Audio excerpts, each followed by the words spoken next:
I'm Carson Hartsfield. And I'm Emma Armbrust. And over the summer of 2021, we participated in a paid undergraduate research project. We worked from different locations and used an online formatting and various technology to complete joint tasks that would usually require in-person discussion. COVID has made all activities difficult, including valuable learning experiences. Despite this, innovative learning techniques have adapted and created learning opportunities, even without the face-to-face interaction. Through the use of technology, research opportunities were still possible. Technological innovations have created a new research environment for students in or out of a global pandemic.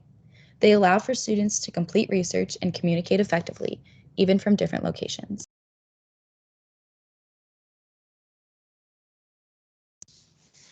Our research project was made possible by generous outside donations. The goal of the funding was for undergraduate students to participate in research and to provide students an opportunity to expand their research knowledge. In our case, our goal was focusing on geographical information systems to specifically look at the correlation between crime and alcohol establishments in the Milwaukee area. The research project took place over the course of 8 weeks. Each week, we held a weekly meeting to discuss our research project and what we had learned so far. Every week, we worked to complete a task, including reading articles, writing summaries, learning about literature reviews, exploring the ArcGIS software, creating maps, learning about geospatial connections, and discussing various aspects of crime. At the end of our research, we also wrote a small literature review focusing on what our project was aimed towards. Due to COVID-19 restrictions, the project cannot be completed in person. However, through the use of various online and technological means, we were able to still successfully participate in our paid undergraduate research project in a format that can now be used as a model to help expand learning and research horizons.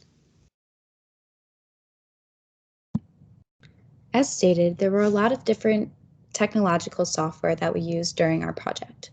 The primary forms were Microsoft Teams, ArcGIS Pro, and screen recording technology through tutorials and videos. Our primary form of communication was through Microsoft Teams. This program allowed us to meet weekly, every Wednesday, to discuss the progression of our research. It provided a coherent area to share documents and keep our research organized. We were able to discuss literature, crime, and how we were doing overall on our project's progression. Teams is what truly allowed our project to happen, as we were unable to meet in person. The screen sharing option on Teams was one of the most beneficial features, as we were able to share the research we had found with our mentor, Dr. Snowden, and she could share her screen to help us better understand the maps that contained the data we were hoping to analyze. In addition, Teams offered a chat room, which allowed us to have a more direct form of communication than using email. This was incredibly beneficial, as we weren't able to meet face-to-face every day. So when we had questions arise, we were able to talk in the chat room and have our questions answered in a timely fashion. The software that we worked with most was ArcGIS Pro. This software is a geospatial information system that allowed us to open pre-made maps and create new maps for analysis based on demographics, crime rates, and more.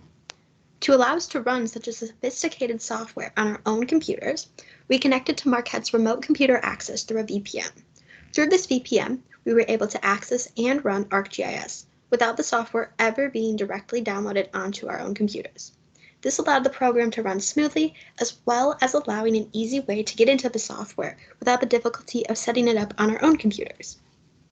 Additionally, using this cloud-based geospatial interface, we were able to work together on the same maps and observe the same correlations without being with one another in person. The cloud-based interface allowed maps to be stored in one space that could easily be accessed again and again. This made it easy to bring up previous work and share it with everyone in the research project. Through this software, we were able to look at why crime is higher in some areas and the correlation between those areas and other factors. Some factors included income, if homes were single-parent homes, and level of education.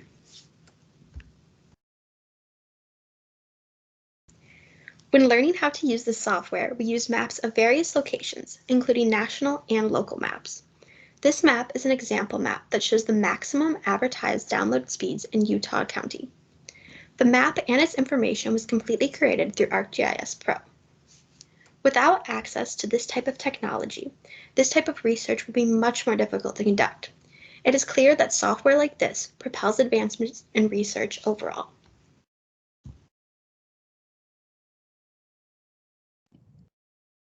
As Carson stated, the primary technological program we used was ArcGIS Pro software.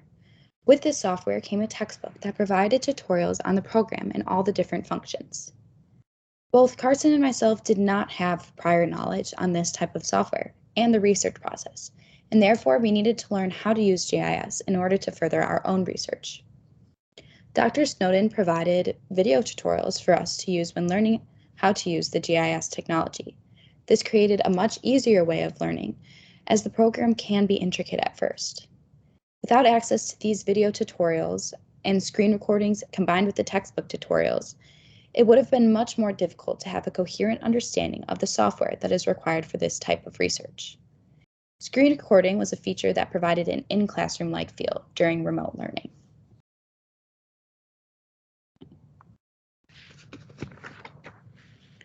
When learning how to use this software, we used maps of various originalities. This map shown here is an example of the map we used nearing the end of our project. It was created by Dr. Snowden to display crime rates throughout Milwaukee.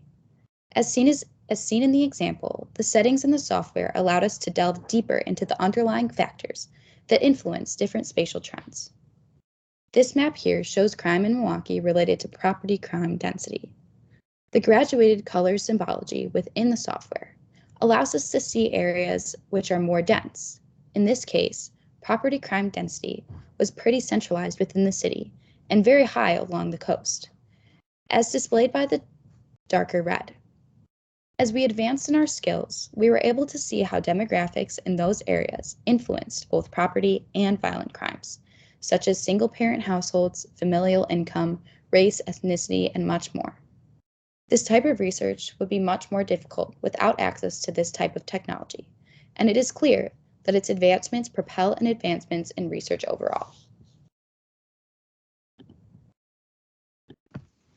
So, why use this format?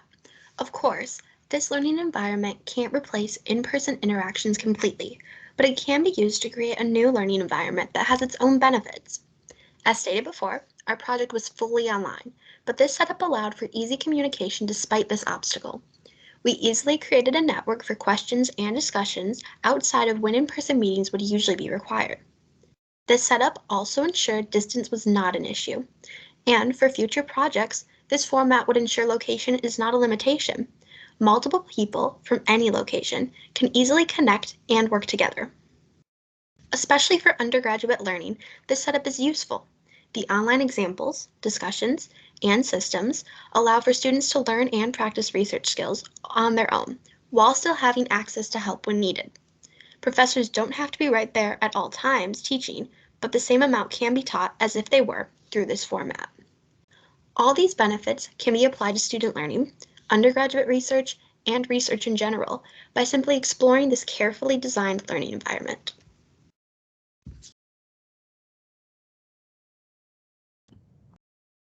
This presentation demonstrates that a carefully designed and implemented learning environment can secure learning in a cohort of student researchers and overall, how advancements in technology expands research horizons and possibilities. Without this technology, this project would not have been possible.